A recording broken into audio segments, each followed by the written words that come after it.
চিরন্তন সত্য বাস্তবতা হলো মৃত্যুর স্মরণ।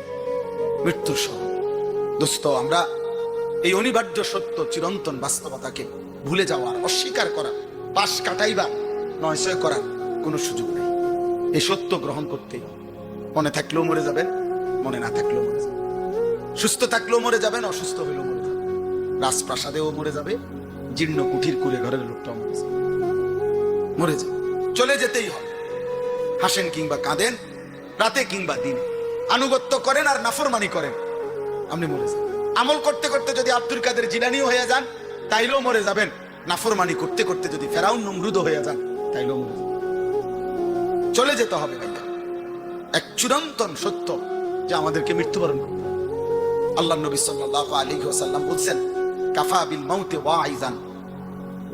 আল্লাহ নবী বলছেন, ওয়াজের জন্য, নসিহতের জন্য, উপদেশের জন্য মৃত্যুর স্মরণ এটাই যথেষ্ট। সমস্ত আউলিয়া, বুজুর্গ, পীর, মাশায়েখ, সব তরিকতের, তাসাউফের, তাজকিয়ার, আধ্যাত্মিকতার যত মাশায়েখ আছে বুজুর্গানে দিন, যুগ যুগ ধরে প্রত্যেক তরিকার পীর বুজুর্গরা তাদের মুরিদদেরকে যে আমলের সবক দেয়, এর মধ্যে একটা আমল এটা সবক যে মৃত্যুর মুরাকাবা। জীবন সুন্দর করার জন্য, দুনিয়ার লোভ কমার জন্য, সম্পদের মোহ কমার জন্য, গুনাহ থেকে বেঁচে থাকবার জন্য, আল্লাহর ইবাদতের উপরে অভ্যস্ত হওয়ার জন্য মৃত্যুর স্মরণ একটা কার্যকর মাধ্যম।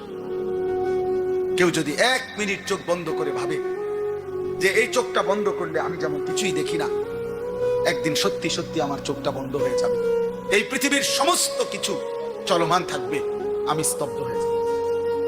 ব্যস্ততার এই দুনিয়ায় আহা কত দোকানদার, কত ব্যবসায়ী, কত উপার্জনকারী আছে, 1 মিনিট নাকি তার সময় নাই। 1 মিনিট সময়, দুপুর 2টা বাজে বাড়ির থেকে বাটিত করে ভাত দিয়ে গেছে দোকানে, আসরের রক্ত হয়ে গেছে, ওনার ভাত খানার টাইম নাই, বেচা কিনার এত সাফ, পেশাবের টাইম না। আমার একজনে বলছে, বেচতে বেচতে পেশাবেরও টাইম, আধা ঘন্টা 40 মিনিটও হয়ে যায় কোনোদিন পেশাব ধরে থাই, কিন্তু টাইম নাই। আবার অবসর মানুষেরও টাইম নাই, সামান্য অটো চালায় ওনারও সময় নাই, সিএনজি ওনারও সময় নাই, চা দোকানদার ওনারও সময় নাই। যুবক, তোমাদের মোটর আর সাইকেল অথবা মোবাইল চালাইতে চালাইতে তোমাদেরও নামাজ পড়ার সময় নাই। কিন্তু খোদার কসম, তোমারে আর আমারে, দোকানদার রে আর ব্যবসায়ী রে, অটোওয়ালা, সিএনজিওয়ালা, সবাই রে, শিক্ষিত আর মূর্খ সবাই রে মৃত্যু এসে একদিন থামাই দেবে। একদিন মৌত এসে বলবে, হে ব্যস্ততম লোক, ব্যস্ততার কারণে যেই নাফরমান তুমি তোমার মালিককে একটা সেজদা দিতে পারো নাই, আজ থামো, আজ থামো। অনেক হয়েছে, অনেক হয়েছে বান্দা, অনেক হয়েছে। আল্লাহ থামোই। কুল ইন্নাল মাউতাল্লাযী তাফিররুনা মিনহু ফাইন্নাহু মুলাকীকুম। আল্লাহ তাআলা বলেন, বন্ধু আপনি বলে দেন, মৃত্যু থেকে তোমরা যেখানেই পলায়ন করো না কেন, সে নিজেই তোমাদের সাথে মুলাকাত করবে। তুমি বলতে হবে। আল্লাহ তাআলা বলছে, আইনামা তাকুনু ইউদরিকুমুল মাউতু ওয়ালাউ কুনতুম ফি বুরুজিন মুশাইয়াদা। আল্লাহ তাআলা বলছেন, একেবারে এমন একটা দেওয়াল, যে দেওয়াল এত উঁচা যে দেওয়াল টপকাইয়া ভিতরে ঢুকা যায় না, যে দেওয়ালের চারদিকে একটা ছিদ্রও নাই ঢুকবার, আল্লাহ বলে সেটার ভেতরেও যদি আশ্রয় নাও, মৃত্যু তোমার সেখানেই পৌঁছে যাবে। আল্লাহ তাআলা বলছে, ওয়ামা জাআলনা লিবাশারিন মিন ক্বাবলিকাল খুলদ আফা ইন মিত্তা ফাহুমুল খালিদুন। নবীজিকে বলছে, নবীজিকে, বন্ধু আপনার পূর্বেও তো আমি আল্লাহ পৃথিবীতে কাউকে অনন্ত জীবন পৃথিবীতে দেই নাই।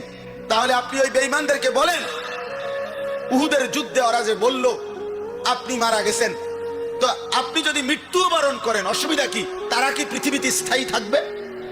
আফা ইন মিত্তা ফাহুমুল খালিদুন। আল্লাহ জিজ্ঞেস করছে কোরআন শরীফের আয়াত, ওরে বলেন, এই নাফরমান, তুমি যে ঠাট্টা করো, আমি যদি মরে যাই তুমি কি বাইচে থাকবা? কথা বলে না। এই যুবক, বলো না।